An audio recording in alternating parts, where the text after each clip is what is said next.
Buenas tardes, doctora Elsa. El tema que abordaremos en este video es la enfermedad de Goldman.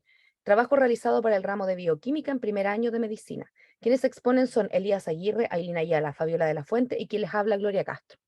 Para comenzar, le voy a comentar que la enfermedad fue descrita por primera vez en 1956 por el doctor Goldman, por quien lleva su nombre. El déficit de la enzima lipasa lisosomal es una enfermedad genética poco prevalente con alta mortalidad en niños y adultos. Esta se caracteriza por la alteración en el metabolismo lipídico que genera depósitos de ésteres de colesterol y triglicéridos en el organismo. La presentación clínica depende de la actividad enzimática. Se debe sospechar en pacientes con alteraciones lipídicas o alteraciones hepáticas después de descartar otros diagnósticos. Actualmente existe la opción de utilizar una enzima recombinante, la cual puede mejorar los parámetros lipídicos, hepáticos e incluso detener la progresión de esta enfermedad.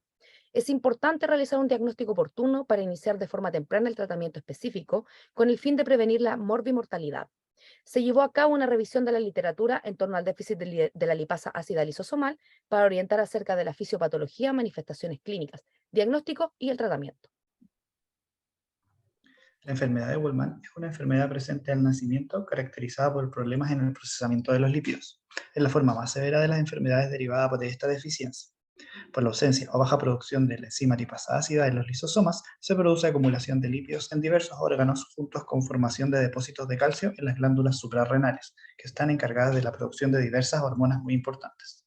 Los síntomas más comunes en los bebés incluyen hepatomegalia y esplenomegalia, que son el crecimiento normal del hígado y vaso respectivamente. Ictericia, que es exceso de bilirrubina, que produce un tono amarillento en personas que la padecen. También presentan problemas de desarrollo, vómitos, diarrea y anemia derivados de problemas en la absorción de nutrientes que produce esta enfermedad. En esta enfermedad se debe realizar un diagnóstico diferencial para comparar con otras patologías en las cuales pueden observarse calcificaciones similares. En esta categoría de enfermedades se incluye la enfermedad granulomatosa, neoplasias, tuberculosis y enfermedad de Addison. El diagnóstico de esta enfermedad se logra mediante la medición de la actividad enzimática en leucocitos o en muestra de sangre seca impregnada en el papel filtro, revelando una deficiencia casi total de la enzima. Mientras más temprano se realiza el diagnóstico, menos probabilidades hay de que el paciente presente cuadros graves debido a esta enfermedad. Una vez obtenido el resultado positivo, se comienza a realizar diagnósticos diferenciales para las pruebas histocitosis hemofagocitarias familiares y otros tipos síndromes de fagocíticos, como por ejemplo la enfermedad de Gaucher y las neoplasias. Existe también la posibilidad de un diagnóstico prenatal mediante la medición de actividad enzimática o análisis de posibles mutaciones en muestras de vellosidades coriónicas y aminocitos. El tipo de herencia es autosómica recesiva. Esto quiere decir que el individuo debe presentar ambos genes mutados y recesivos. La mutación ocurre en el cromosoma 10, específicamente en el gen LIPA. Este gen codifica una proteína con 399 aminoácidos y hasta el momento se han identificado 30 mutaciones específicas para este gen. El tratamiento de esta enfermedad consiste en una terapia de reemplazo enzimático. Canuma es el medicamento que contiene CB-lipasa alfa, reemplaza a la enzima lipasa ácida lisosomal que no funciona. Esta terapia se administra de manera hospitalaria mediante infusión intravenosa que puede administrarse quincenal o semanalmente en pacientes graves. Otro método que se utiliza en casos muy graves es el trasplante de hígado. Y si bien, aunque no se dispone de un tratamiento específico y eficaz, se deben tomar medidas desde el momento en que se sospecha del diagnóstico con el objetivo de evitar el asentamiento de lípidos que no podrán ser transportados y metabolizados en el intestino, ya que el depósito progresivo de estas grasas produce mala absorción, lo que será el responsable del estado de inanición que conllevaría a la muerte del paciente. Estas medidas incluyen la suspensión de lactancia materna o ingestas de fórmulas que contengan triglicéridos y ésteres de colesterol. Proporcionar nutrición suficiente vía parenteral que incluya todas las vitaminas, incluyendo las liposolubles.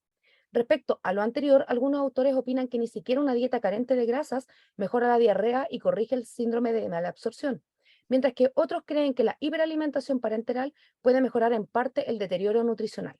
Algunos autores citan que la enfermedad de Wolman también es una de las candidatas para la terapia génica dirigida al hígado. En un estudio realizado en 2001 en la Universidad de Pensilvania, se probaron los efectos de la terapia génica de reemplazo en fibroblastos que son deficientes de lipasa ácida lisosomal utilizando un vector adenovirus recombinante. El estudio evidenció un aumento en la actividad hepática de la enzima, en la corrección del acúmulo de los lípidos y una disminución también de la hepatomegalia.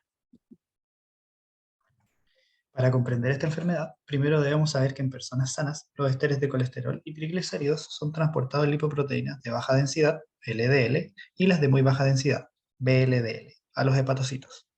ingresan a la célula hasta el lisosoma, en donde son hidrolizados por la lipasa ácida lisosomal a colesterol libre y ácidos grasos libres.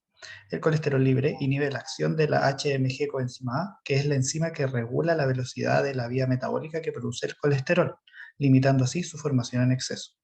El colesterol desempeña un papel importante como precursor en la síntesis de esteroides, ácidos biliares y como componente de las membranas celulares. Mientras que en personas con la enfermedad de Wolman, el déficit de la enzima LAL resulta en la disminución de la hidrólisis y así la acumulación de ésteres de colesterol y triglicéridos en los lisosomas del hígado, vasos sanguíneos, vasos, glándulas adrenales, sistema hematopoyético, ganglios linfáticos y tracto gastrointestinal. Además, esto está asociado con la reducción de la generación de colesterol libre y ácidos grasos libres, derivando así en que se eleve el colesterol VLDL y LDL, que también es conocido como el colesterol malo. El inicio de la enfermedad de Wolman tiene lugar dentro de las primeras semanas de vida e incluso es probable que los recién nacidos afectados en esta enfermedad nazcan como niños normales, aunque excepcionalmente pueden iniciarse desde el nacimiento.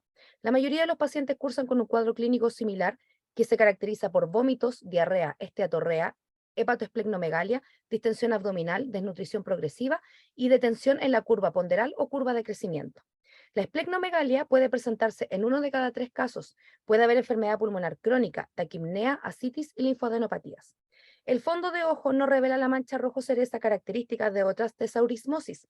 Este término se refiere a todo tipo de enfermedades metabólicas. Los cambios patológicos más significativos comprenden el depósito de triglicéridos y ésteres de colesterol en células del sistema fagocítico en el intestino delgado y en la corteza adrenal. Las células del sistema retículo endotelial pueden observarse muy aumentadas de tamaño y vacuoladas. El déficit enzimático les va a impedir liberarse de los ésteres de grasa, quedando transformadas en células espumosas que son las responsables de la hepatoesplenomegalia y de las linfadenopatías. Por otro lado, se produce un ensanchamiento y un aplanamiento de las vellosidades intestinales, causados por la infiltración severa de las células repletas de lípidos. No solamente se ve afectada la mucosa, sino también el resto de las capas del intestino y las neuronas del plexo mientérico, lo que explica la prominencia de síntomas gastrointestinales en estos pacientes y su apariencia en el estudio macroscópico, en el cual el intestino se va a observar aterciopelado, suave, brillante y de color amarillo. El interior de la zona fascicular y reticular de la corteza adrenal también es reemplazado por focos de necrosis y calcificación. La microscopía electrónica nos va a mostrar la mayoría de los lípidos acumulados dentro de los lisosomas, los cuales se encuentran distendidos y se va a observar la presencia de cristales de colesterol en el citoplasma de estas células. Para contextualizar sobre el metabolismo de los lípidos, es importante nombrar que los niveles de colesterol no esterificado, el colesterol libre, están regulados a nivel celular. Para prevenir la toxicidad derivada del exceso de colesterol libre, las células lo esterifican con ácidos grasos para almacenarlos en depósitos de lípidos intracitoplasmáticos o utilizan una serie de mecanismos para exportar el colesterol no esterificado hacia las aceptantes extracelulares, jugando las HDL un rol bastante importante. Las HDL son partículas de lipoproteínas que se sintetizan en el hígado e intestino principalmente, como partículas precursoras pre-VHDL, predominando por ApoA y fosfolípidos. Como estas moléculas recorren los tejidos periféricos y atraviesan el endotelio vascular removiendo el exceso de colesterol. El HDL recibe el colesterol no esterificado y lo deposita en los fosfolípidos de la periferia de las lipopartículas, para que luego las enzimas lectina, colesterol, acetiltransferasa lo estratifiquen.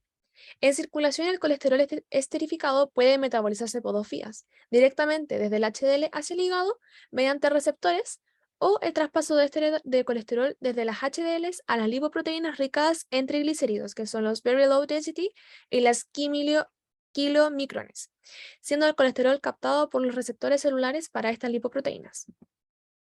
El metabolismo concreto de esta enfermedad es el siguiente.